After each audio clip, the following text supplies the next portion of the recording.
दिल्ली में विधानसभा चुनाव के दौरान राजनीतिक दलों के बीच यमुना नदी की सफाई बड़ा चुनावी मुद्दा बना था। अब चुनाव खत्म हो गए हैं। भारतीय जनता पार्टी चुनाव जीत चुकी है और दिल्ली में नई सरकार का गठन हो गया है। वहीं दिल्ली विधानसभा चुनाव का सबसे बड़ा मुद्दा यमुना की सफाई का रहा था, जिस पर सरकार ने तेजी से काम करना शुरू कर दिया है। आप इस रिपोर्ट को देखिए।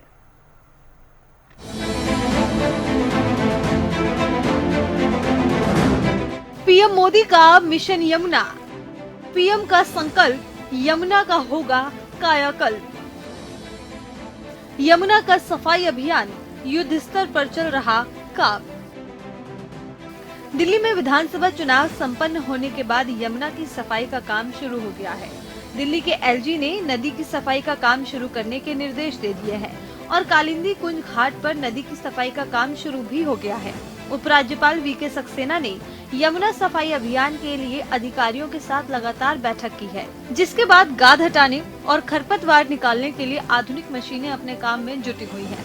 वहीं हरियाणा न्यूज भी यमुना की सफाई के मुद्दे को लगातार दिखा रहा है। इसी कड़ी में हरियाणा न्यूज की टीम एक बार फिर दिल्ली में यमुना नदी के तट पर पहुंची, जहां पर एक बार फिर यमुना की सफाई का हाल जाना है।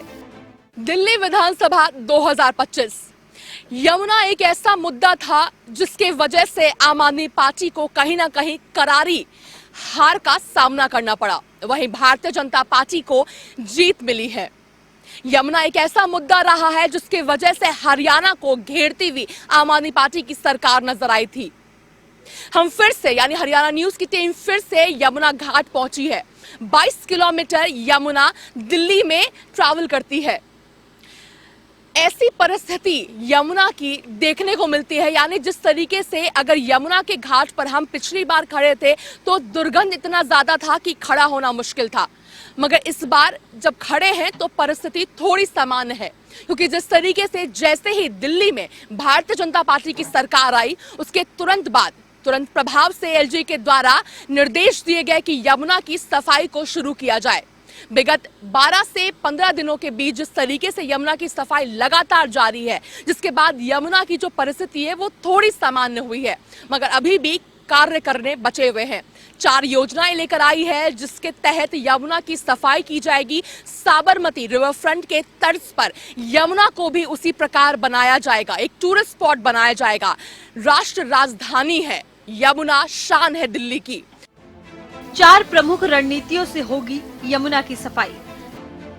सरकार की रणनीति नंबर 1। पहली रणनीति में यमुना नदी से कचरा, मलबा और गाद हटाई जाएगी। साथ ही नजफगढ़ ड्रेन, सप्लीमेंट्री ड्रेन और अन्य प्रमुख नालों की सफाई का काम भी शुरू किया गया है। सरकार की रणनीति नंबर 2।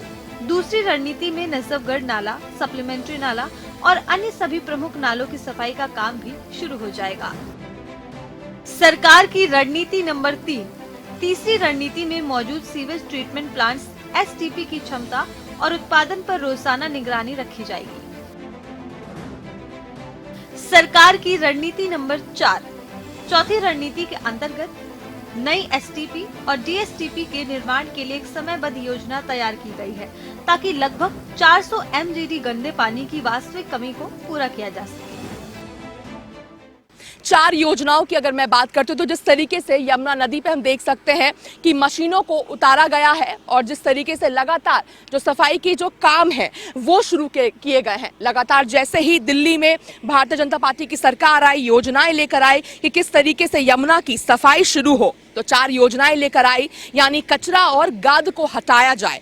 यमुना नदी में जो जमा कचरा है जिसको लगातार हम देख सकते हैं ये किस तरीके से हटाया जा रहा है और गाद को हटाया जा रहा है। ट्रैश स्कीमर, इसके अलावा कई और मशीनों को उतारा गया है यमुना में और लगातार सफाई जारी है ताकि जल प्रवाह और जो गुणवत्ता है उसमें सुधार आ सके।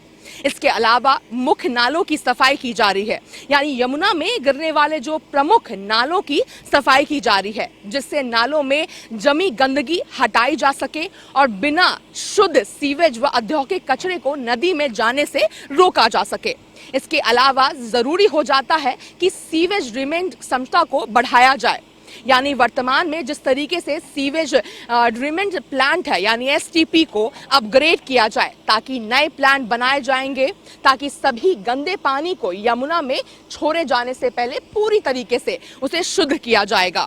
इसके साथ साथ सख्त निगरानी और समन्वय भी यमुना में रखा जाएगा। तो लगातार जिस तरीके से यमुना में 4 योजनाओं के तहत लगातार यमुना को स्वच्छ बनाने की कोशिश की जा रही है, तो जिस तरीके से लगातार यमुना से कचरा को निकालकर एक कोने में रखा जा रहा है, जिसके बाद यहाँ की भी सफाई होगी। हालांकि अगर मैं यमुना की परिस्थिति अभी भी आपको दिखाती हूँ तो किस तरीके से अभी भी काफी ज्यादा गंदगी है, क्योंकि यमुना नदी ऐसी है, आस्था का विषय हो जाता है। लोग यहाँ पूजा पाठ करते हैं, मगर अगर ज्यादा समय तक इस तरीके से कचरे को यहाँ पर छोड़ दिया जाए तो काफी ज्यादा दुर्गंध का कारण और साथ ही काफी ज्यादा गंदगी, कचरा भी यहाँ पर फैल जाता है। और ऐसा ही कुछ विगत 10 वर्षों में देखने को मिला। और जैसे ही आम आदमी पार्टी की सरकार बनी थी, वचन वादे किए गए थे अरविंद केजरीवाल के द्वारा, आतिशी के द्वारा, आम आदमी पार्टी की सरकार के द्वारा कि यमुना को साफ किया जाएगा, नहीं किया जाएगा तो वोट मत दीजिएगा। और कहीं ना कहीं दिल्ली की जनता ने इस बात को संजीदगी से ले लिया। इतना ही नहीं, दिल्ली विधानसभा चुनाव में यमुना नदी की सफाई का मुद्दा निरंतर गर्मा रहा था। तभी अरविंद केजरीवाल ने जब हरियाणा सरकार पर यमुना में जहर मिलाने का आरोप लगाया तो हरियाणा के सीएम नायब सैनी ने ही मोर्चा संभाला था। उन्होंने न केवल हरियाणा में यमुना का पानी पिया, बल्कि दिल्ली जाकर भी यमुना के पानी की गंदगी का सच बताया था।